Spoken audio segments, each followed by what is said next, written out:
Welcome back to another episode of Inspire Power Podcast, where we utilize inspiration of the guests, past events, things they've been through, stories to share, and we get them flowers for coming through, telling their story. You get what I'm saying? We uplift the community by their stories because every story can help somebody. Definitely. Each time, every time. But today we got a special guest. He's no stranger to me, but the first time on this platform, Inspire Power. He's been in the he's been trending. I would say lately and throughout the years, throughout recent years. You get what I'm saying? I'm gonna get right into it, man. No other than my man, my brother. I call him my brother now, man. Dehaven Urban is in the building, man. We ready to get it in for real, for real. It's time. We went from a moment of clarity. We went from a moment of clarity to Inspire Power podcast. Yeah. Cause we now we more intimate storytelling. Tell the truth, you make the money now, right? It's the money. Now you got they play a part. They definitely play a part. Yeah, man. I want, man, like I said, getting right into it. First things first. I see you did the UK interview, and that's doing well. Yeah, numbers doing well. Yeah. You know what I'm saying? A lot of great things was said and a lot of information was given. You know what I'm saying? And we talk about UK. That's another country, of course.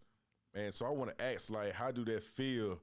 You reaching another country and they getting a whiff of who Dehaven is, right? Where he came from, who he's connected with, stories. How does it feel them getting a whiff of your story? Man, and you know what I'm saying? You getting to them in that aspect. Man, first of all, shout out to my connect, man. My guy's good over there. Facts. You know what I'm saying? And, he came through and showed me some love on some UK style. You know, put me on game on. You know, like your story is just not American. You know what I'm saying? Like this is a world story. Like betrayal. Facts. Betrayal. You know what I'm saying? That's universal. It's universal, you know what I'm saying? But it felt good to finally, you know, tap in over there, you know what I'm saying, to new ears, new eyes and stuff like that, you know what I'm saying? So good, you know, and it's part of the, you know, the plan. Yeah, facts. You know what I'm saying? I always said that Marcy Maid ain't reached its peak yet. Right. You understand? Right. You know, it ain't reached its peak yet. Right. You know what I'm saying? As far as I'm concerned, it could have been some forces holding it back on this side, on the American side. You feel me?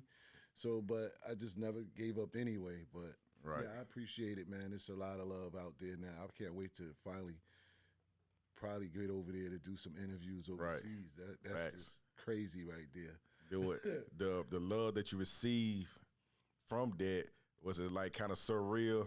To be like, wow, these people are in a whole nother place.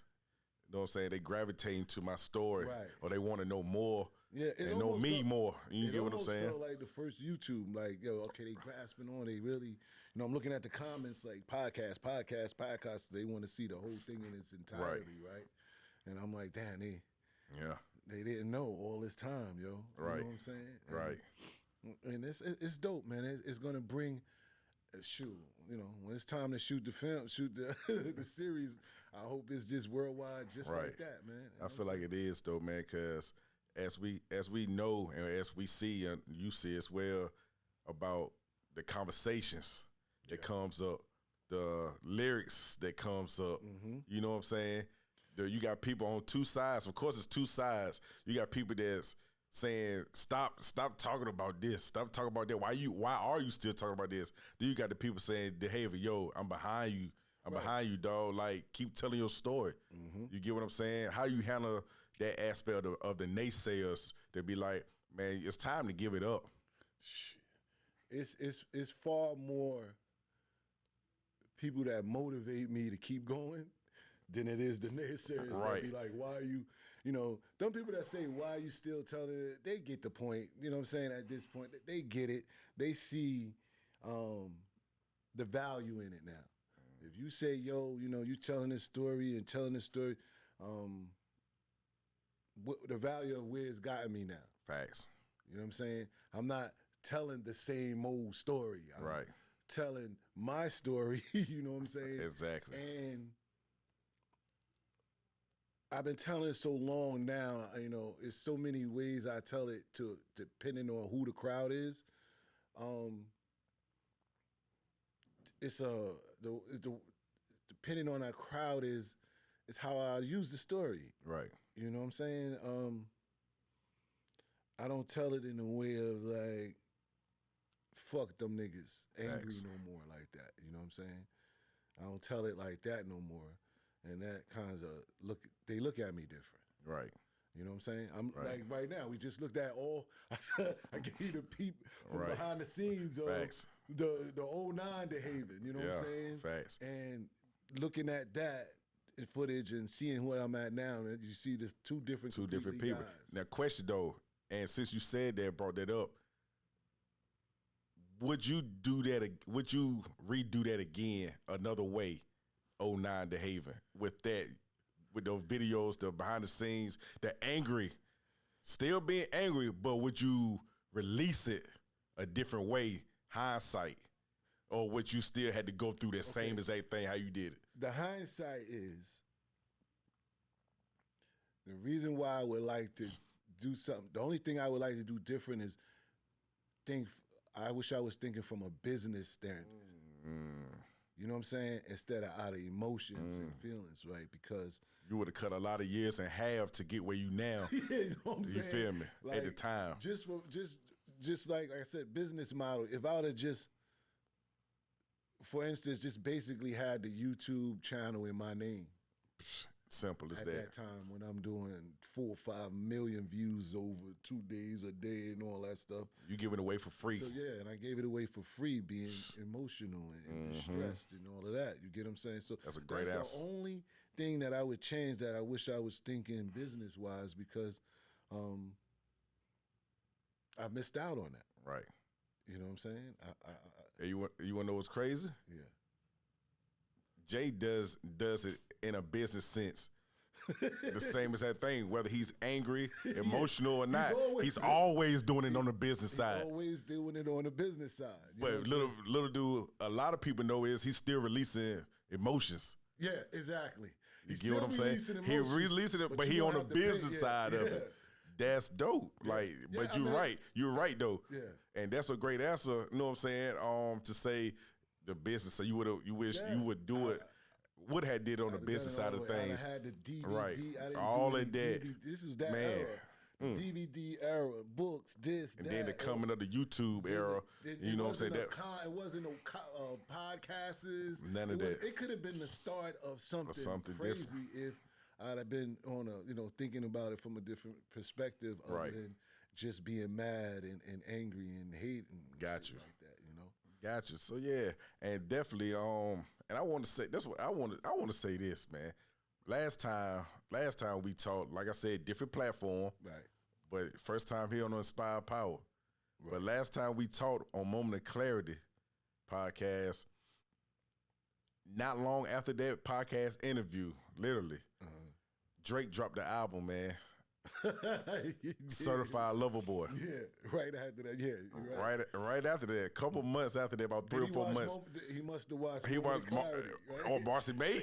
Marcy Maid, right? Because we got Marcy Maid. We got because reply, not too listen, far when I say coincidence, I believe a coincidence, but some things is just like direct. You know what I'm saying? From 1 + 1 = 2. Right. But literally the things that we discussed was on that album on a track called Love All with Jay and Drake, right? Right. and that whole thing of Love All, that verse is trending now. And it's amazing because that came out a couple of years ago. I want to say like 3 or 4 years ago. But now it's trending. But at the time, nobody really touched it. Right. Nobody really talked about it. It's like it never happened. Yeah. You get what I'm saying? It was just words. It was just words. No, actually not just words because right, it means something. To somebody that don't know, they putting it together in their head of how it all adds up, but they don't know. They don't know. That shit is just fire to them. Right. You get what I'm saying? Like, right. It's just fire. The bars, the lyrics, it matches up, but until you actually know right. that, he's talking to someone. He's talking to someone. And I want to bring it home, though. Yeah, what's up? Like, love all. And again, trending now. So, lyrics, right? Just real quick. That verse starts off, love all, the way I look at it, I'm going to say the way I look at it. When you talk about love all, I'm looking at it after hearing it, saying no matter what or who, no matter previous instances, no matter what happened, you still got love or got to have love for them, or either you would be doing something crazy or something bad can happen.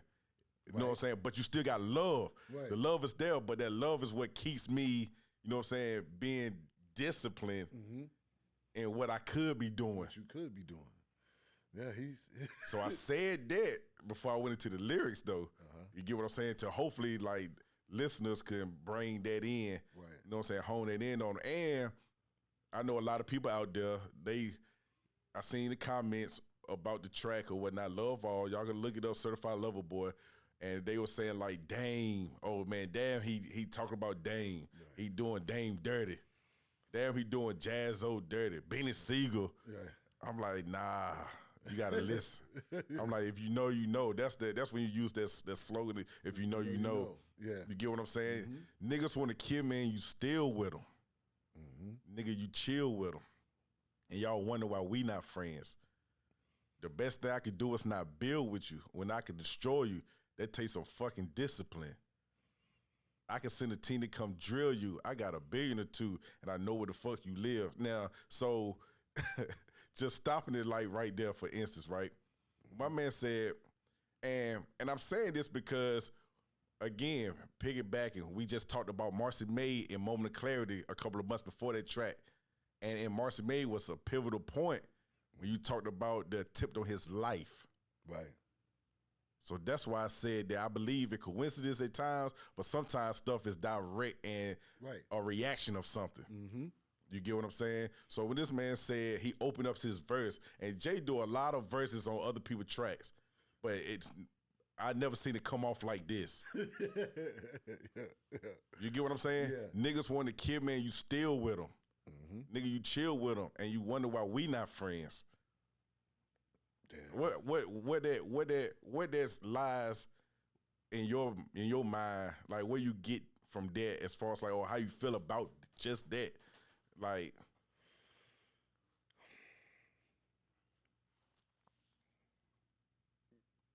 when you got to make up a story, right? You got to keep that narrative. You got to keep lying. You understand? You have to keep lying. That's what I get from that. You know what I mean? Like, you either got to keep lying to keep your narrative going, or you really don't know me. Right. You get what I'm saying? If you felt like, if you think I had anything with somebody trying to tempt on your life, you really don't know me. Right. You know what I'm saying? If you think all that I sacrificed and all that my family sacrificed, that everything I've ever done, everything my people's ever done for you, if you think that I would, if that could come across your mind, you know what I'm saying, then that's something deep. Right. That I would attempt, have you harmed. Right. And that's why I be saying, like, whenever it comes to like a heartfelt verse of Jay, 9 times out of 10 it's gonna have a story or something that correlates with you in it. Every time. So with you saying that, right? Right. And we known each other now for a while. For a while.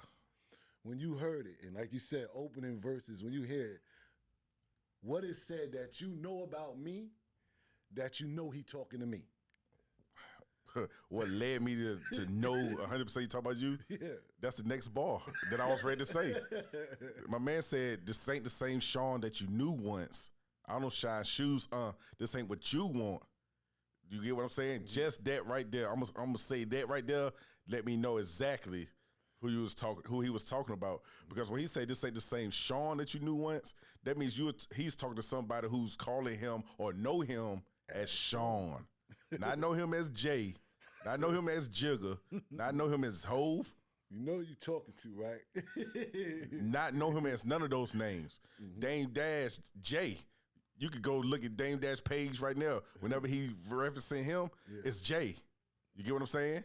So Benny Siegel, of course, he came in during the rap era. Right.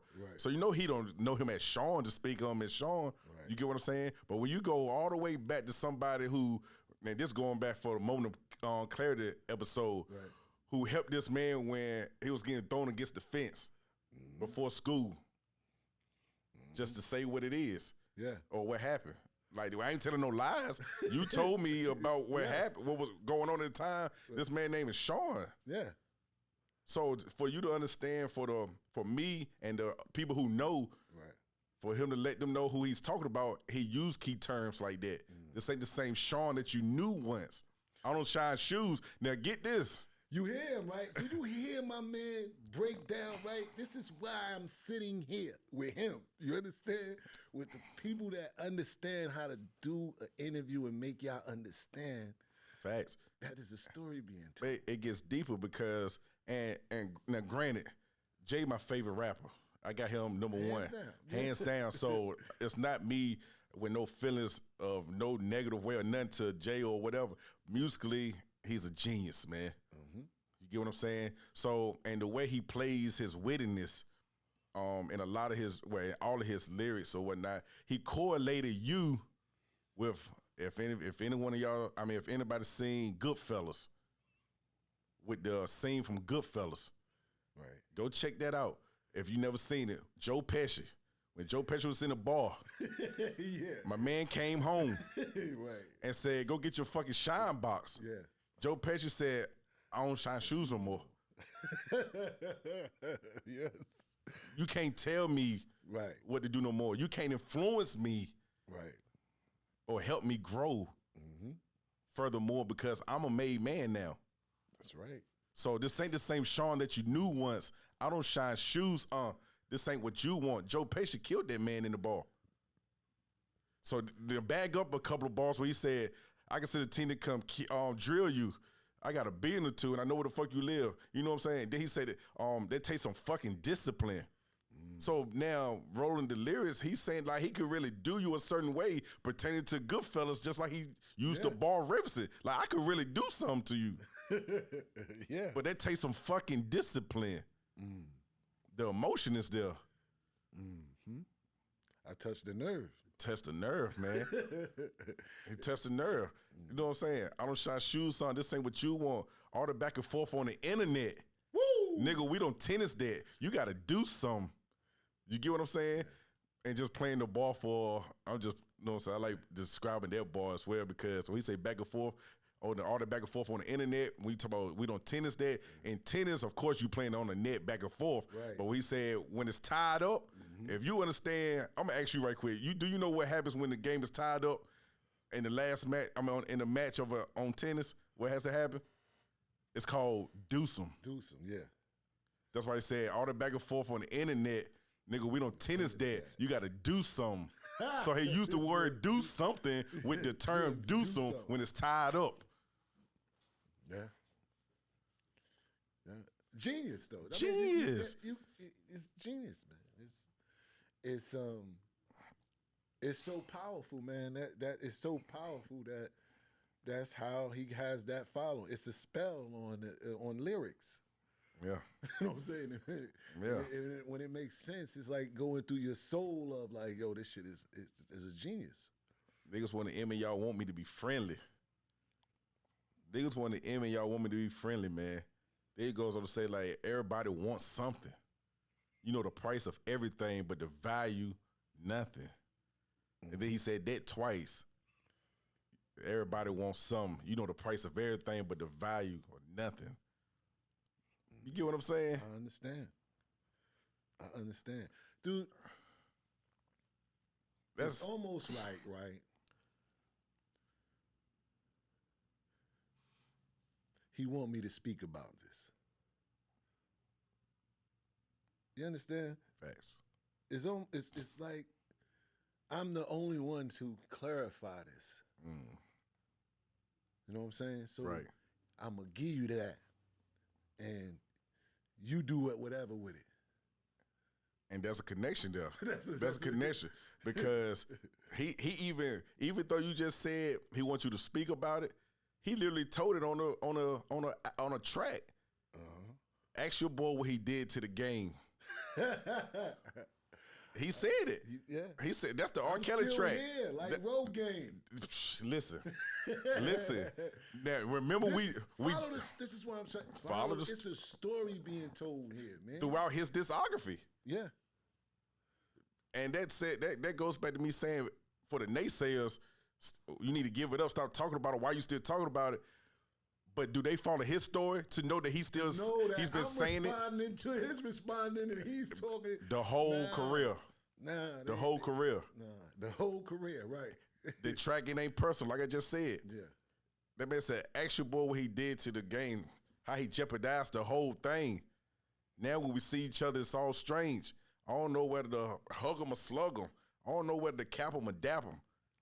I don't know what to think of it.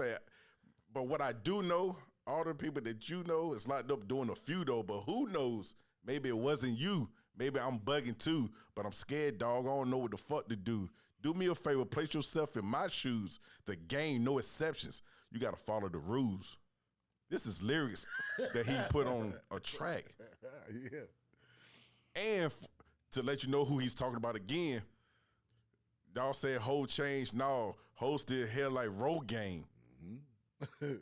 Now, going back, Marcy Maid, we saw the lovely Mama Love. Right. You feel me? So my mama loved. So your mama love. So we talk about we held like Road Game. You know what I'm saying? Ask your boy. Ask your boy what he did to the whole game. These the lyrics, man. So he's been on this narrative for a minute. Of trying to disqualify me from the story, sabotage my name and my credibility and my character. You know what I'm saying? Right. And it's crazy where you talking about right now, and it starts from Dehaven introduced me to the game. And yeah, Dehaven introduced me to the game. That's a Black album. Yeah. December 4th. Yeah. December 4th. And he confesses that, like, Dehaven introduced me to the game, Spanish Jose introduced me to Kane. I'm a hustler now.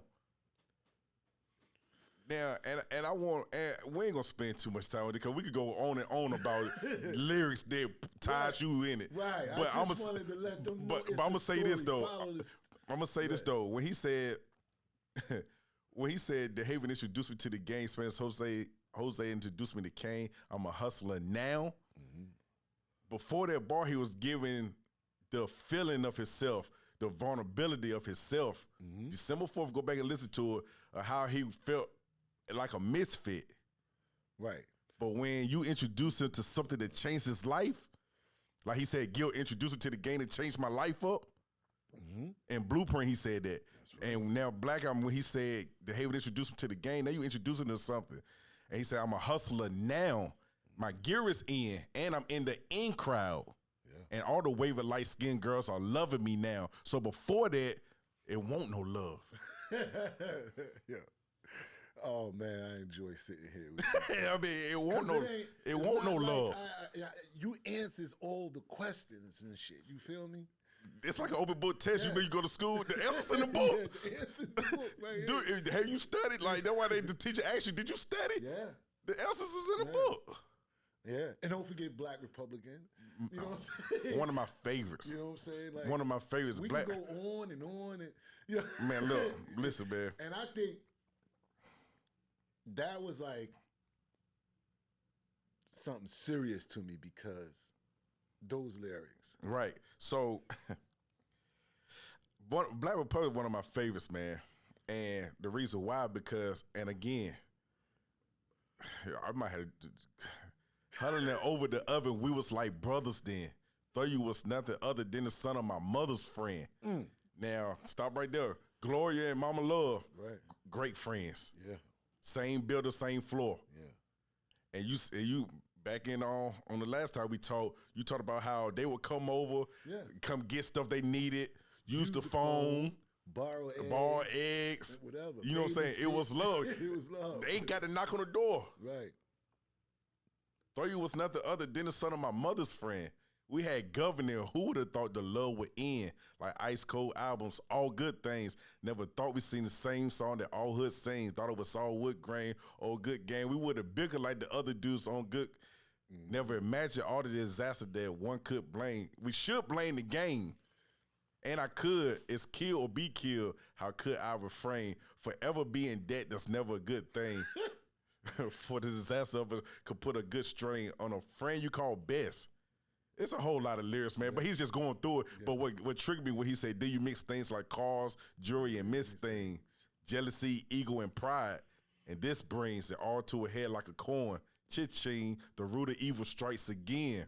This could sting. Now the teens got beat between a post and a point, and this put the rings in jeopardy indefinitely. That's dope.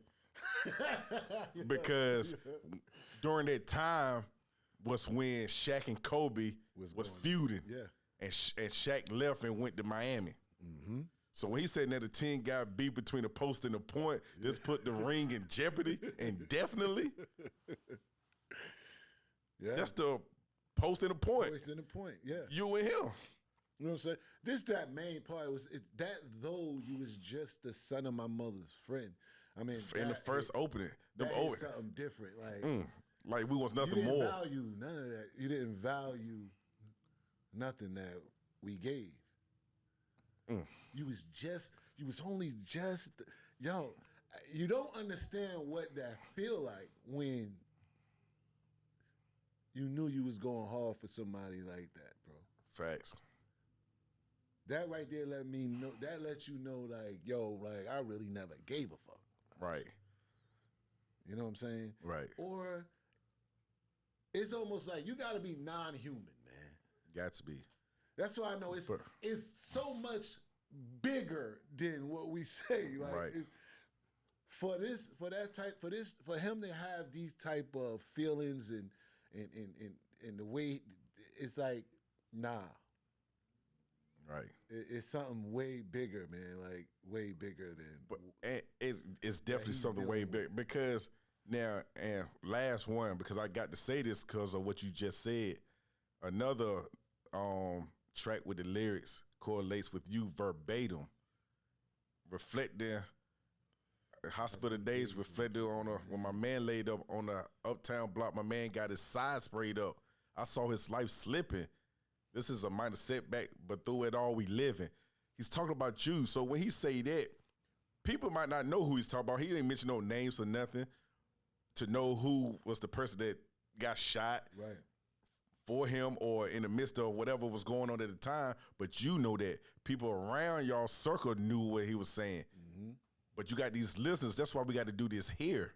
That's why we got to do what we're doing right now. That's right. To tell this story. Now, that story is about who? Me. You know what I'm saying? On the Uptown High Block. Yes. I mean, who else? and the thing about it is, that's nothing you can lie about. You can prove that. Yes. Like, yes. The scars to show. Yes. And going back to what you said, like, it's almost like it's something bigger. Like, what we talking? Like, right. Thought you was nothing other but the son of my mother's friend. After you say, yo, you got my man. His side sprayed up. It's just mind-boggling of it's something else. It's something else. And trying to figure out that something else is dark, yo. It's dark. This is what my story is about. That's what the story is about. Trying to find out, you know what I'm saying, what it is dark. You know what I'm saying? Mm-hmm. You will eventually see, you know what I'm saying? Because I truly believe God will show you. God will show you. And I'm sure if I would have prayed to really be involved with him, I'm sure God would have said, here, all right, go. Right. Go. And it'd been a whole different thing you had to deal with. Yes, you know what I'm saying? Because I actually asked for out of it to show me clarity. He gave me other things to think about than him. And he'll show, and it's over the years, he's been showing me. Right. You know what I'm saying? Yo, this is why I chose you to be over here. This is why I chose you to straighten up, get your shit together, and be over here and fuck with the kingdom. You know what I'm saying? So yeah, because you can't put your finger on it. This is why the book is 15 years late. You know what I'm saying? Because I've been looking for an ending. I was looking for that happy ending of finally me and him, woo woo woo woo woo woo. You know what I'm saying? Nah, it's still a happy ending, but that don't mean that we have to be together. Right. In the end. Facts. The end is just about me having some peace and understanding that. Right. You get what I'm saying? Yep. So yeah, you know what I'm saying? Like all of this shit that he's been going and telling, all that shit, like I said, is mind-boggling. Right. You know what I'm saying? Right. And just trying to put yourself and trying to think of why. You know what I'm saying? Nah, don't. Right. You could lose some years, man. Right. You could lose some years. You could be unhealthy. It's trauma. Right. And we talked about like off camera before about how you felt about it, and we kind of had a conversation saying he really throwing you a bone or been throwing you a bone this whole time. Yeah. You know what I'm saying? In the midst of what he's done, knowingly, I still can throw this bone for him to eat from it. Yeah. Grow his story. Yeah. Because the headache, the Dehaven, the Gil that I know, he's a hustler. He can figure it out. He's going to figure it out. Yeah. Because I don't have to say nothing, no story. I cannot say Dehaven name. I cannot say Gil. I cannot say nothing or give no stories and just let it be that. And I go along about my career. Right. Just never have to address. But that's going to do two things. One thing it's going to do, it's not going to help him release his emotions correctly. The way he do it on tracks. Yeah. The second thing it's going to do is it's a guilt trip. He's going to suffer from the guilt trip to say, that's my man. Yeah. That was my man. We had separate our differences, but I chose this route. He said in Renegade on Blueprint, I got by the fork in the road and went straight. Yeah. He took this route. So the route that he took, and you're on another route, I still could do XYZ for you by saying these things, and you use it to grow. Yeah. Your story. Grow your story. Right. Your story.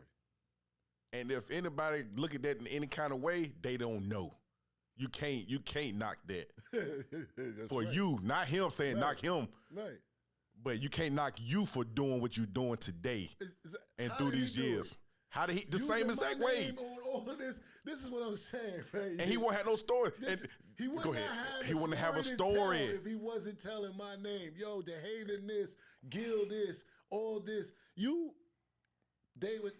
What you do is put me in stories because my credibility, the people who know me, so you let them know who you affiliated with.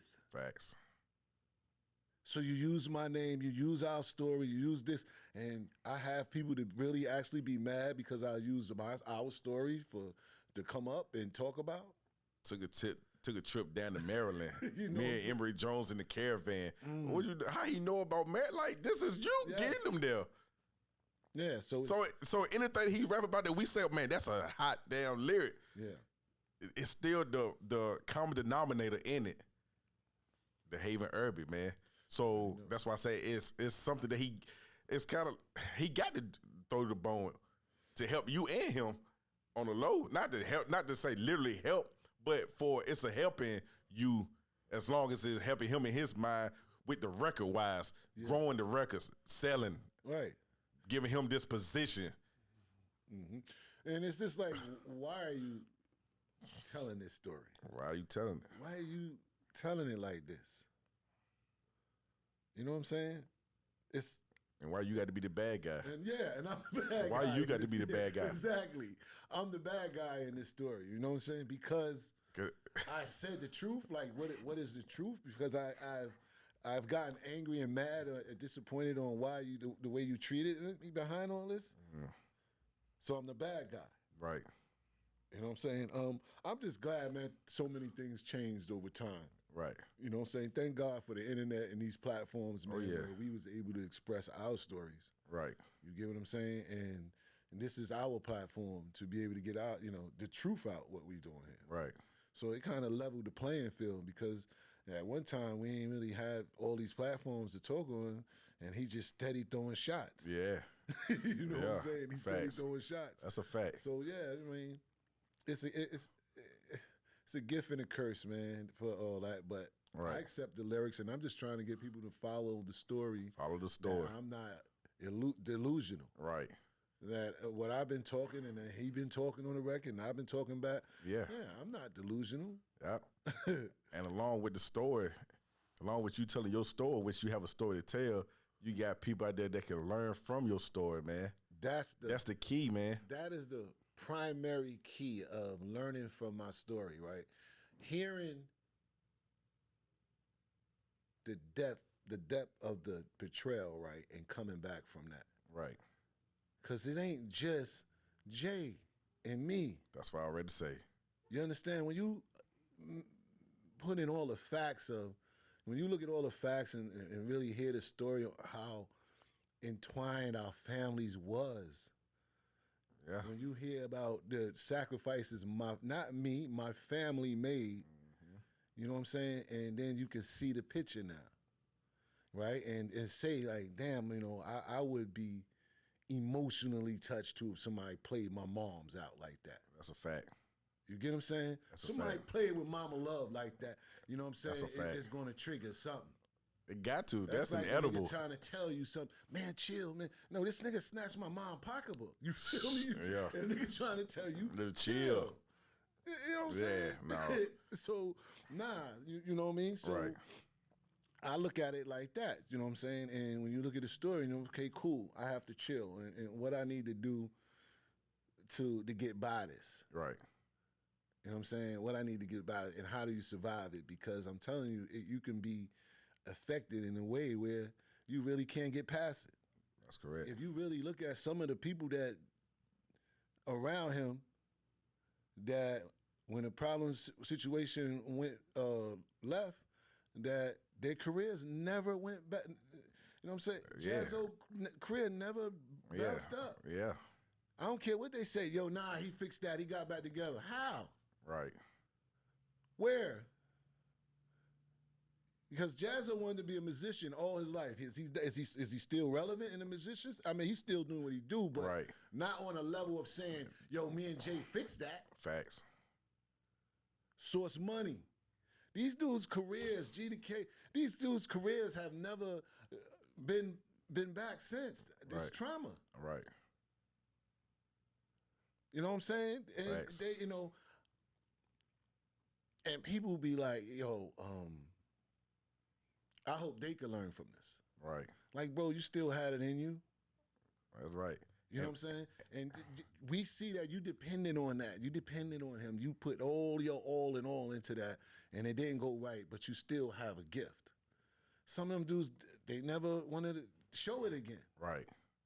And that's what I was going to say about people in the comments that I seen, like, the good comments are saying, like, you never know who you touching with the same story that they claim you're telling. Yeah. You right? Because I could have a best friend and we could have went through something similar and our differences could have led me to a certain mindset, but then seeing you for the first time, even though this might be your fifth time reiterating something or whatever, this my first time seeing and hearing it, but you letting me know how you dealt with it. Now it helped me with my former friend in a real situation. Because some people, would spend a lifetime trying to figure it out. Yeah. Some people like, nah, you're a better man than me because I be looking for him every day. Facts. So that's why I said that stuff really it helps your story. It's your story. it's just not like it's just any person. That's the take the cake of the story. Yeah, that's something that I have to deal with and had to deal with seeing them, hearing them, breathing that shit, watching this that shit. Yeah, you know, it's different. It's different. And nobody can tell you nobody can tell you how you feeling or felt or anything. Right. No one. You know what I'm saying? And I could be sitting somewhere and don't know nobody and hear a conversation about Jay and shit. You know what I'm saying? And I'm listening to this, and you're looking at TV, and you're looking at him on here. You're looking at so mine is different, having to deal with it. You know what I'm saying? Because this is my music that I listen to. So when I turn on the music on the radio, this, that, being in a car with people and the radio music come on, they be like, "How do you feel when you listen to them?" Like, that's a general question. That's a general people question. Ask you, but you know what I'm saying? You're like, yo, I'm numb to that shit right now. Right. You know what I'm saying? One minute I was numb to that too. Sometimes now, at this point where I'm at now, oh, that was my shit right here. Play that back. This and that. The Dynasty, this and that. You know what I'm saying? But it's really a therapeutic book to help them know, yo, this nigga dealt with some shit. Right. But as you read on through the book and understand that, like, if it wasn't for God, I wouldn't have made it through, bro. God pushed me through all of what I had to go through. You know what I'm saying? Facts. To get to where I'm at now in my mind frame and everything else. Facts. Because, just asking him for guidance. Facts. And getting my mind clear step by step. And that's how I dealt with it. And that's why I say, at the end of the book, it tells you, like, yo, everything I asked for, God gave me. God gave you. Everything I asked for, everything I asked for, he gave me. You know what I'm saying? Long and in blessings, long as I stayed accord and stayed true to it and keeping him first, man, listen. Right. And I'm at peace. Right. So it don't bother me. That's beyond the, I ain't gonna say there's no trauma there because I'm human when I talk about it, when it's things that surface up and stuff. And just for instance now, you know what I'm saying, out of nowhere, my DMs are full. Yo, Jay on the Epstein. Jay on the Epsteins. Every time he shows in these big things, you know what I mean, he's on there, right? Right. And then I gotta look at the comments of people defending him. Right. I gotta look at that, right? I'm saying, oh, they sabotaging his name. They ain't showed nothing on the list. They ain't showed no paperwork. They ain't showed. Oh, wait a minute. What about me? They ain't showed no paperwork. Now, you know what I'm saying? Nobody sabotaging your name. Yeah, you know what I'm saying. Facts. So I say, yo, these guys. This shit is crazy. How these guys are. So Jay can sabotage my name, right, and drag me through mud and call me a snitch. But if somebody without a trace of evidence, right, and nobody saying nothing, right, and at the same time, his name get an accusation with nothing on it. People like, we want to see it. Facts. No, we want to see the Dehaven paperwork first. What he said. Facts. Let's start there. Let's start there. Start asking Jay, yo, I mean, you owe the man an apology. If you seen something, say something, bro. Right. Say what's right. But that's shout out to Doggy Diamonds because he really reiterated that I'm the only person that have a great with him because. He said something and he never ever showed anything. Right. You know what I'm saying? And speaking of current events that you just told about, like the Epsteins, what's your take on today's time? What's going on with entertainment, the music industry and stuff, like the Diddy's, the R. Kelly, the J. Epstein files? Well, what's going on with this? First things. Really, I don't pay attention to that shit when it comes to them. I don't. Number one, come on, y'all. At this point now, we don't trust nobody. That's a fact. Nah, serious. No, bro. that's a fact. I'm even looking at my mailman like this now. Like, what's in the damn bell? Is this shit right, man? God, especially at this point, I don't trust the government. I don't trust mayor. I don't trust politicians. I don't trust the TV. And I don't trust nothing. That may be the smart thing to do. Right. So when you bring this stuff to me, like, I don't care because I don't trust you guys. far as I'm concerned, that's part of your plan. I see how all of the celebrities and artists, they all self-centered. First, they don't care about us. Right. You understand? I am overwhelmingly stressed about how do people care about so many people that don't care, that show you that they don't give a shit about you. That their job as an entertainer, right, is to entertain you so they keep your eyes on them. That's it. That's what their job, that's why they entertainers. They need to do anything and everything for you to keep your eyes on them. And this is what we seeing. It's a plan, it's a game. I have never seen so many gangsters beefing and nobody even threw a grape at anybody yet. You understand what I'm saying? Nobody, I have never seen so many gangsters, right, beefing, and I'm telling you, nobody even threw a grape. Nobody tapped somebody on the shoulder, nothing. I don't promote violence, but don't tell me, yo, Fab is beefing with Lloyd. No, nobody's beefing. Nobody's beefing. This is all planned. And it's gotten so bad, right, for them wanting to keep eyes on them that they starting to eat each other like rats. Like, they're turning on each other. Right. So I try not to, none of that gritty, dumb shit, none of that snitch stuff, please, no, it's over. Yo, every day, I'm looking at people that busted 100 keys, this keys, that keys, this one busted, that one busted. Can't you see snitching? Yo, the shit, they getting paid. That is the new job for these niggas. That's the wave. You understand? At this point, right, if snitching was a disease, right, we'd be infected. We good niggas. We loyal, certified. I would be infected. Because if somebody been around me that told somebody, and it's almost to a point now, I know people that's told, and I had to have a conversation with them, and like I didn't know they told, but I know they told. You know what I'm saying? Right. Like, am I in this now? Am I in the loop now? Right. You know what I'm saying? Because we been affected already.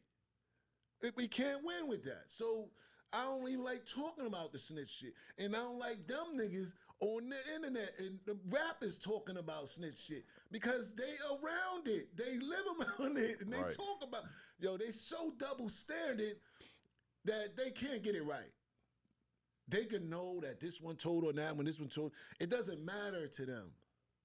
Only thing matter is keeping that camera on them. Facts. There's no morals. There's no integrity in all of that shit. You know what I'm saying? I ain't gonna front. I used to really look at Harlem.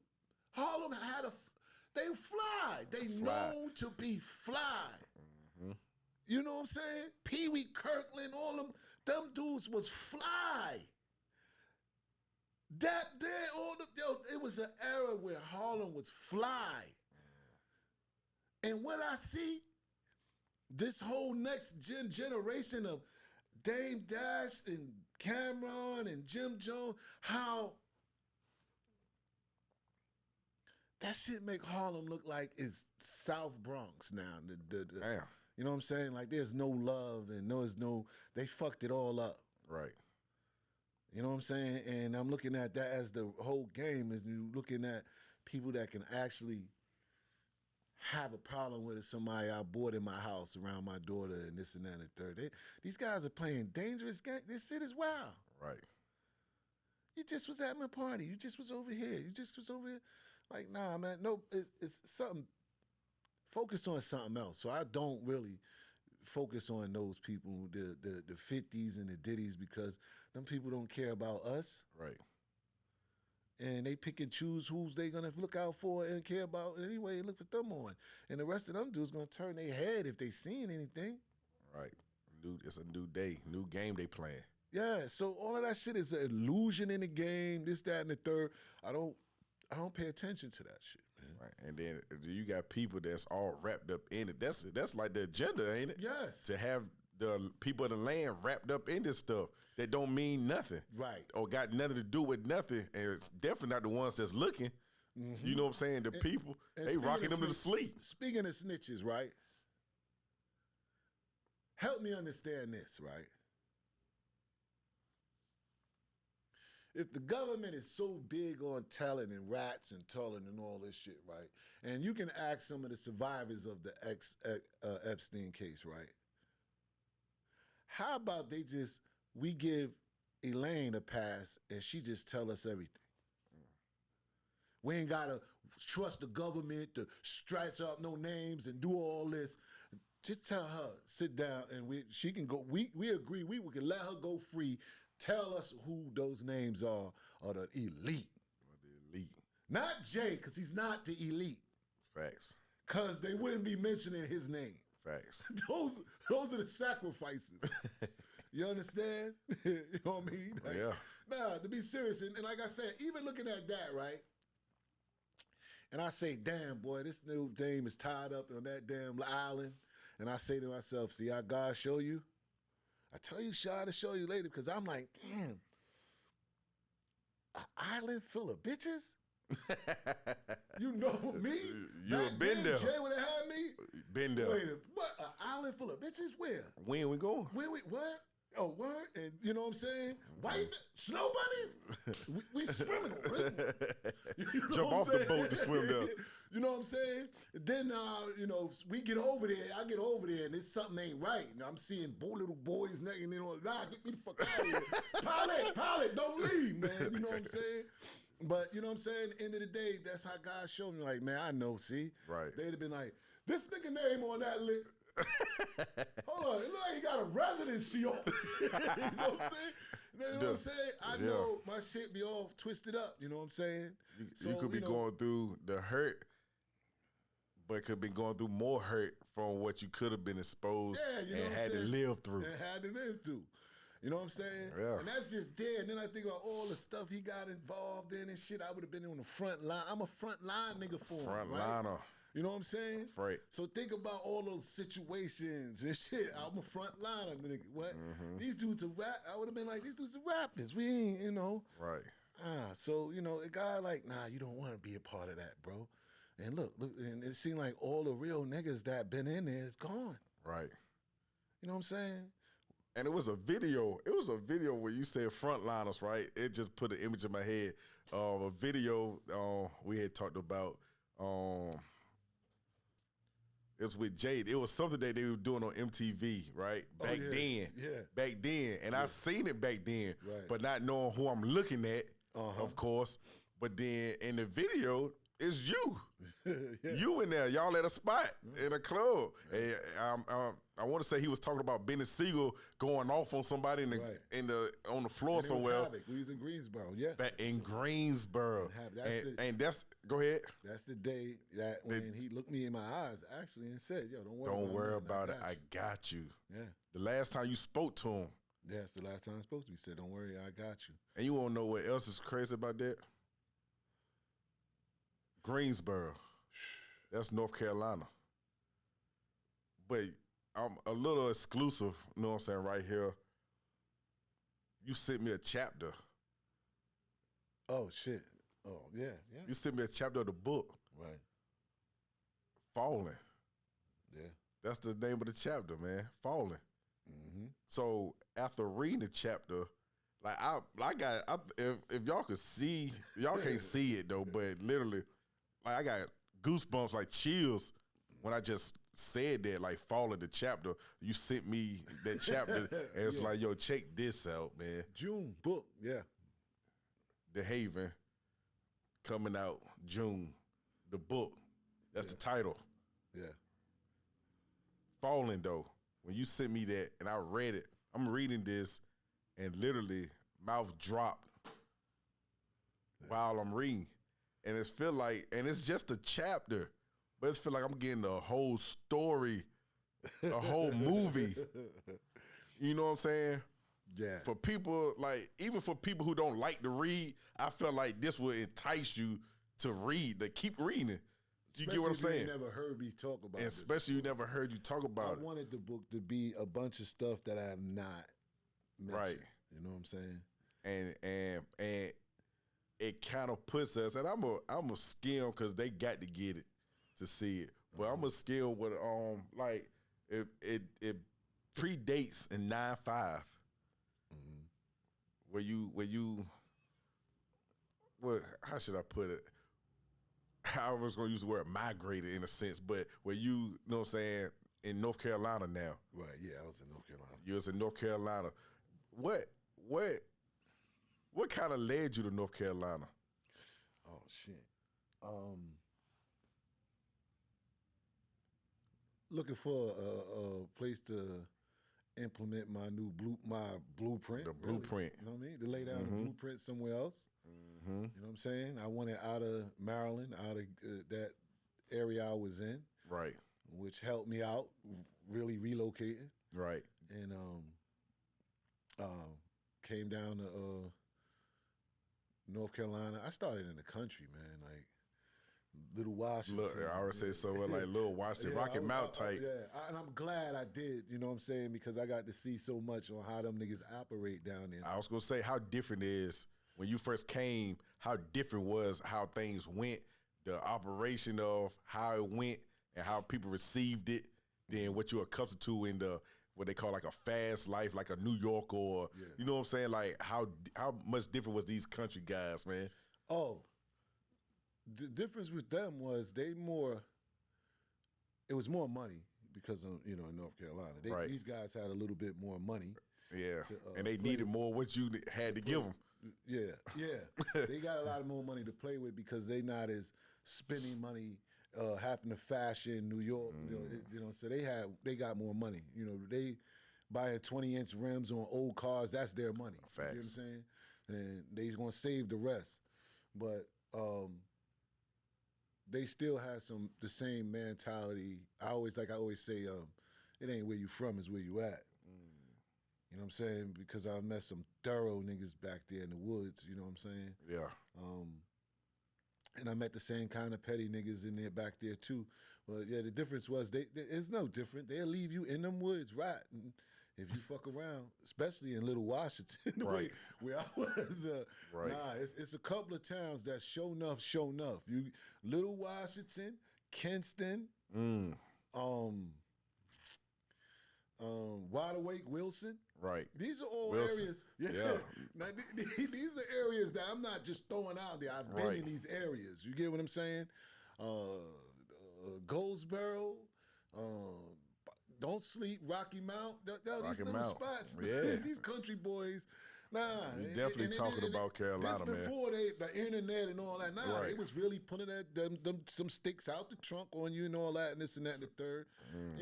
I'm a firm believer, like, I'm going to get in where I fit in, you know what I'm saying? And I always fit in a circle of real niggas. Right. A real recognized real. It really is an energy of real. You know what I'm saying? Where the real nigga going to pick it up. Right. You know what I'm saying? So when I got to Little Washington, like I said, some of them spots is rough. Washington was rough, and I moved from Washington to a much more settled town, Pitt County, Greenville, shout out ECU.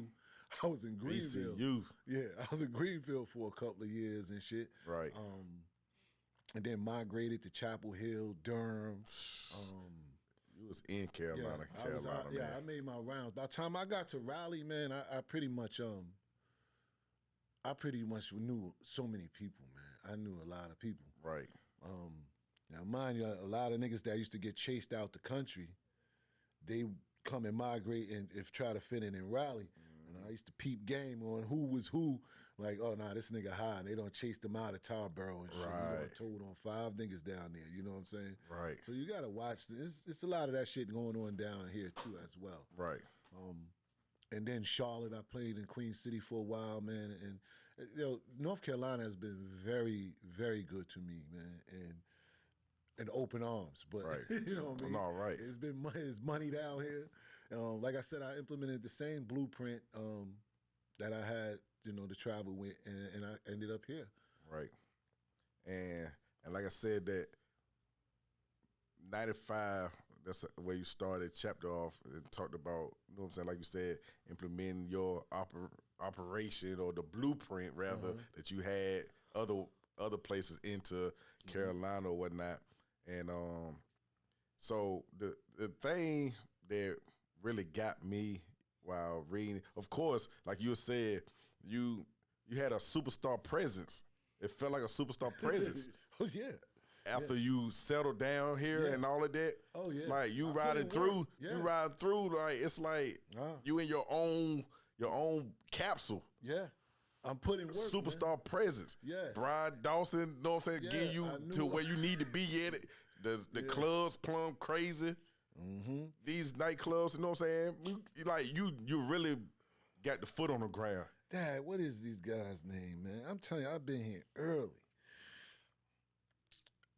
I don't know, was they Petey Pablo artists? Yeah, Petey Pablo was from Durham. Yeah, from North Carolina, Kimona Race. So he had artists here. It was what's the two guys that was here, man? Oh, man. D.Y. Nasty had these guys too, man. Shout out to D.Y. Nasty. That's the DJ, right? Yeah, DJ D.Y. Nasty. I tell you, man, I ain't heard D.Y. Nasty's name in a long time. Yeah, D.Y. Nasty. Yes, man. They don't understand. I was with Brian Dawson when he was handing out flyers on Franklin Street, starting his shit out. That's dope. You know what I'm saying? Even Lee's Kitchen. Man, shout out to Lee's Kitchen. Shout out Lee's Kitchen, Caribbean Kitchen. Man, yo, bro, I was living in Cary and when they had reggae night on. Nobody know about this shit. They had reggae night on Tuesday nights in Cary, man. Oh, and word. Lee used to be in the back of there with tables selling plates. Bro.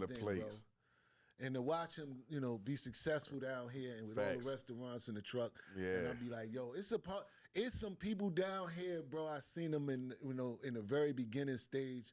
I'm very proud to see them where they at now. Right. Like I said, look at Brian, man. It's K97. Yeah. You know what I'm saying? And the main host, and to be tied in with him. Yeah. You know what I'm saying? It's all love, man. Like, come on now. I've been here putting in work. And one to say is like for you making your footprints everywhere down the Eastern Shore, down South North Carolina, like where, and this just me going back to be like, so how can someone who's not as certified be treated as certified if they not?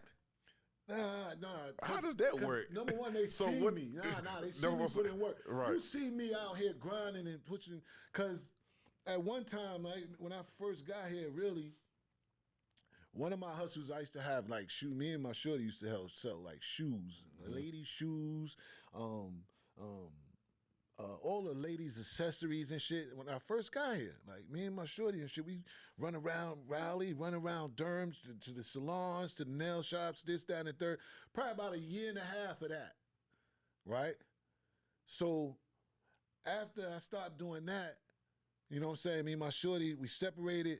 And when I would start going out and shit, seeing, like, niggas used to be like, yo, why so many girls? You know all the girls. You know all girls in all Durham, Raleigh, this. I used to be like, nah, I used to sell shoes and shit. Right. You know what I'm saying? So I knew all the girls and shit. I've been out here on the street. So then, you know what I mean, fast forward, you know what I'm saying, I started fucking with the weed and shit, right? I got in the hustle of weed because I said to myself at one time I wasn't gonna fuck with coke no more. Like, once my fed shit, start fucking with the weed, and it just started to know everybody, man. Just started to know everybody and shit, and have the respect and the way I carry myself. Right. You know what I'm saying? And that's the number one thing. Right. You know what I'm saying? And niggas see how you carry yourself. Right. I had to fight for this shit now. Don't get it wrong. Right. I ain't saying no niggas never ran off on me and this and that and the third. But I've been in some situations where, you know what I'm saying, niggas will definitely be like, you know, I fuck with you because, you know, you ain't no scary nigga. You know what I'm saying? Now, mind you, I used to play ball in Durham now. Yeah. And I'm by myself. Right. Them niggas used to surround me and be like, yo, homie, like, what you really trying to do? I used to be like, nah, what we gonna do? They used to be like, nah, we like you, bro, because we fuck with you, bro. You know what I'm saying? Facts. And not only that, you bring a good product. You know what I'm saying? And my product was my basketball game, man. I tell people, like, yo, basketball has gotten me in some shit. You know what I'm saying? That's right. You know what I mean? It's got me into some shit. But speaking of the chapter, right? You know what I'm saying? It's a big chapter about me having an addiction. Along with your story about the good, you got to give them some alternative that you face like and went through. Everything wasn't good. You know, everything wasn't all good. Yeah, Dehaven taught me the game. All of that. Yeah, I did all that too. Yeah, but there was a time as well where I had to face off. You know what I'm saying? Yeah. And about that in the chapter, you saying that what was recreational, had turned to an addiction. Yeah. And that addiction was what? Cocaine. Cocaine. Yeah, I was definitely addicted. You know, it's funny because I started out so young with that shit, man. Really, like high school, some shit. High school. You know what I'm saying? How was the first? How was the first? The first time is What? Tell me with that right quick. The first account of me doing that was it my cousin or it was Spanish Jose first. My first encounter was Spanish Jose. You know what I mean? Spanish Jose. Yeah. I don't know. I might have been 15, 16. And went out partying with Spanish Jose and one of my other homies from Marcy. And by far I'm the youngest one there and shit, and hanging out with two Spanish niggas. Right. And we in a Spanish club and shit. I don't know shit, but merengue. Oh, yeah. You know what I'm saying? And shit, you know, and everything was just so wide open, like Hollywood, like damn near. Right. And this is why I think Hollywood betraying this, or you know what I mean, or what, you know. But, and I'm sitting at the table and shit. They just broadly passing the fucking bill around. You know what I'm saying? Did I want to be like the outcast of? Oh nah, you know what I'm saying? So I'm like, okay, cool and shit. Like, have that feeling. I don't think I felt anything because you don't know what to feel like. Right. You know, your first time, you know, it wasn't no biggie. It wasn't like, you know, I don't know. I can't remember was I that high or, right. You know what I mean? I was probably so scared that I didn't get high. Right. You know, I didn't get the feeling that I was supposed to get. Because you were so scared. You know what I'm saying? Yeah. But trying to just fit in. Facts. After that, you know what I'm saying? Playing ball in high school, one of my teammates and shit, they used to get high all the time. I used to be like, yo, how the fuck you play high? And he's like, nah, this shit give you energy. It pipe me up. He used to be hype. Right. Yeah, like, yo, come on, try it, yo. I'm telling you. This is, boom, I dropped 26 on these niggas. Facts. You know what I'm saying? We play art and design. I think we played a high school called art and design. I dropped 26 on them niggas. Like, right. God damn. You know what I'm saying? High school. Oh, this is it. The power. That's the power play, huh? Right. So, shit. Next you know, I turn around, man. Every fucking game, me and my man get high before the games and shit. But, you know, like I said, recreational. Recreational. You know what I'm saying? Fast forward after that, you know, it was a lot of recreational in and out. Never, 5 days a week, this, that, and the third. Right. It's never been that case. I'm trying to think. People ask me, did I say Jay was in that? Did I put Jay in that chapter of him? Or I just spoke about me? Right. Okay. Yeah, you just spoke that chapter, Falling. I just spoke about me. You just spoke about you. The experience, well, yeah. Yeah, how you experienced. Okay. And how recreational became an addiction. Yeah. So that early on, that's, you know what I'm saying, that's where you all recreational. So where did that turn from recreational to where it became addiction that you can pinpoint and put your finger on it like, yeah, it was a problem at this point? Oh, yeah, I got a problem at this point is when I got caught using it. You know what I'm saying? That's when I understand the problem when I got caught like this. Right. You know what I'm saying? That's when I knew Right. you got a problem. And the homie. way you felt. And oh man, from, the way I felt. And I want to say your lady at the time, Yeah. your shorty. So the way you felt when she saw you. Oh man. Take me through that feeling. Like how. I can't explain the feeling of embarrassment on that level of your lady. Like, how could you? Like, right. Because she never knew. Never knew a clue. Never had a clue. Looked at her king as a king and how he would be doing. Like, it was, I can't explain. It's almost like, you know what it feel like right now, letting your son down? Letting the kid down. Oh, man. Nah, disappointing your kid. Oh, man. It's like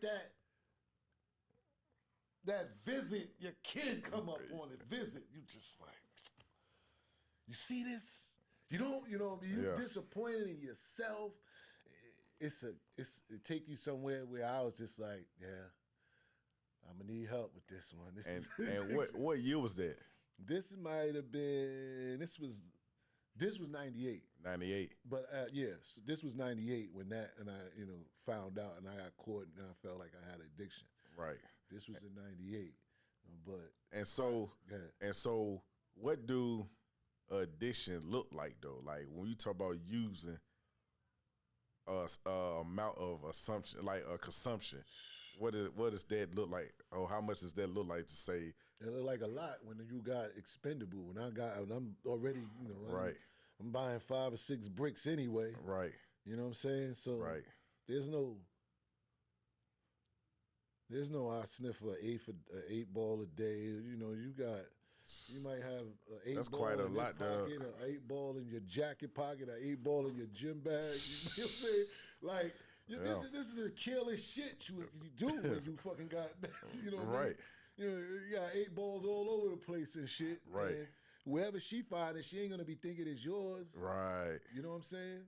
So, how did it make you feel about the phrase or the lyric that they say, "Never get high off your own supply"? How you look at that? You know what I'm saying? Then and now, like it's the same. How you look at it? First of all, I don't know how you look at that. Man, never get high off your own supply. I mean, you tested it, right? After what, man, I don't know. Most coke dealers ever, like old school, man, I don't know none that can tell you that. Nah, I never tried it. I don't know none that said I never tried it. Right. I know some that tried it and never be able to regain back from it. Oh, that's what's the name, bro. That nigga used to get plenty of money, but now he's fucking, he's a cokehead. Lost it all. Seen that picture a lot of times. But you don't ever, and when you say how do you look, how does it look? I didn't even have a look like, this is what I'm doing. Right. You know what I'm saying? At that time, I'm telling you, I'm in tip-top shape. I'm running and gunning. You know what I'm saying? I'm out here like a young whatever. Right. You know what I'm saying? Sex, money, and everything. That's, right. You know what I'm saying? I was in tip-top shape, so it didn't have a look. Right. You know what I mean? I was hiding that shit pretty, I wasn't saying hiding. I just thought that it wasn't doing nothing to me because I was in shape. Where you were hiding it from the old lady. Yeah. At the time. Pretty much. That's the hiding you was doing, or the most hiding. I'm telling you, bro, I was in top shape. I was running ball. Man, I was running ball at 6 in the morning, running down the Lakewood Y. Shout out to Treetop, Rodney Rogers. Shout out to Tree. Rest in peace, Rest in peace. I was playing ball with him 6 o'clock in the morning at the Y. Then I shoot back down to overhead in downtown Durham when they opening that a new shit, and I'm playing this. And then I'm playing with Stackhouse and shit on the team at the summer league down at St. Aug's. Like, I was balling. And then running up and down the highway, chasing money, this, that, and the third. I was in shape. You couldn't fucking tell me anything. Right. But I was dealing with addiction on another level, you know what I'm saying? Right. It just was something that I heard from everybody, yo. And after now after that moment where your old lady saw you in the act, literally in the act, and I know you confessed in the chapter like you prayed. You like, man, I prayed like no other. Yeah, like please allow. I think and I show went, me. Yeah, I went how to maneuver or what I exactly. just show me something. Yeah, to get through. Yeah, I felt so bad, man. That's when I knew I had addiction. And I found myself like, you know what, God, I'm gonna need your help. You know what I'm saying? This shit gotta go. I can't deal with this. I can't even have her look at me that way. You know what I'm saying? And well, you know, like I said in the book, chapter, God will answer you. You know what I'm saying? And not only that, but you should be specific on things that you ask for. I learned so many times about that. You know what I mean? About praying now, how to pray now with, you know, be specific. You know, when you asking God for certain things. You know, you might want to ask him for clarity first. Right. And you know, can you structure this for me or something like this? You know, put me on the right path. But when you say, God, I need, you know, just plain and simple, I need to refrain from this. Right. This has got to go. God, you know, this has got to go. And he gonna do it for you. And he listening. I want to see. Within days, not weeks of from when that happened, when she caught me, I found myself the feds picking me up. Picking you up. And I'm fucking going into jail. And I'm saying to myself, while I'm sitting in the bullpens, I was like, well, damn, God. I mean, I really wanted to stop, but I could have did it out there. You know? Right. Like, you didn't think I can hold it? You didn't think I could... You can stop out there on your own. Stop there on my own, huh? You know what I'm saying? You gotta put me where you know I ain't gonna have it. Put me where I'm like, shit is not, like, I gotta fight this case and the habit. You know, this shit was this bad, but that's just the way he showed me, man. I found myself in there fighting for my life and trying to protect my life. And your freedom. Yeah.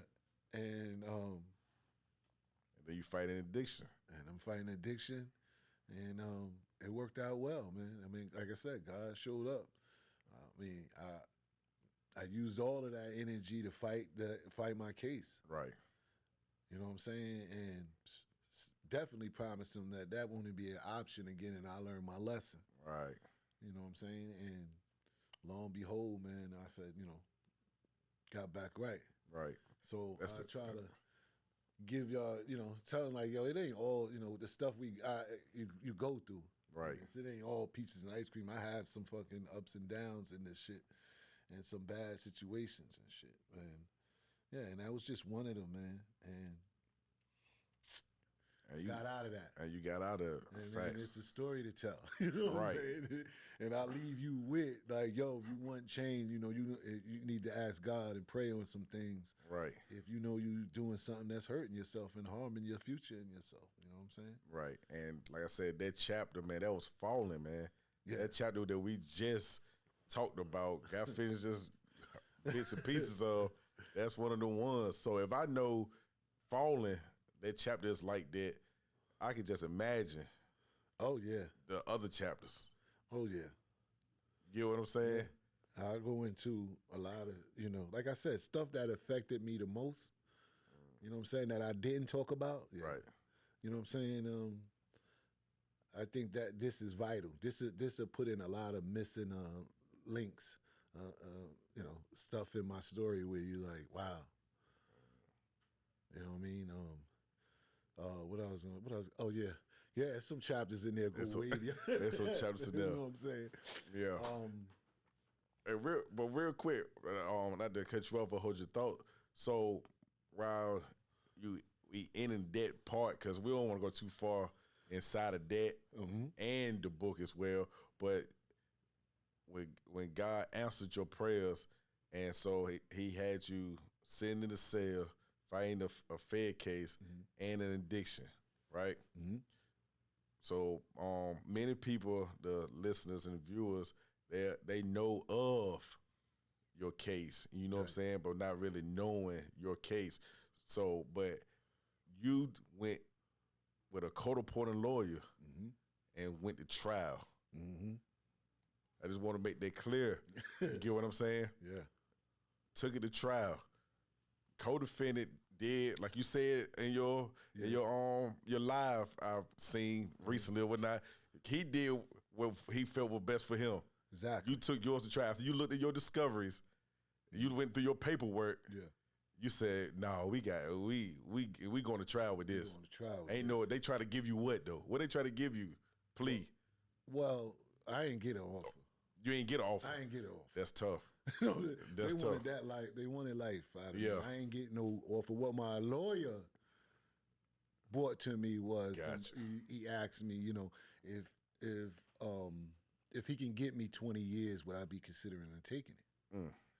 And this is before I even looked at paperwork, though. Facts. You know what I'm saying? He already throwing the towel in before that. You know what I'm saying? And this is part of the reason why these people have this conviction rate, because they throw you know, he was already throwing me under the bus before I looked at that. And I'm saying to myself, now, you know, well, 20 is no deal. It is life. You know what I'm saying? That is life. And at the same time, to be honest, now this is all before no paperwork. And I ain't see no paperwork. To be honest with you, right? I was so scared.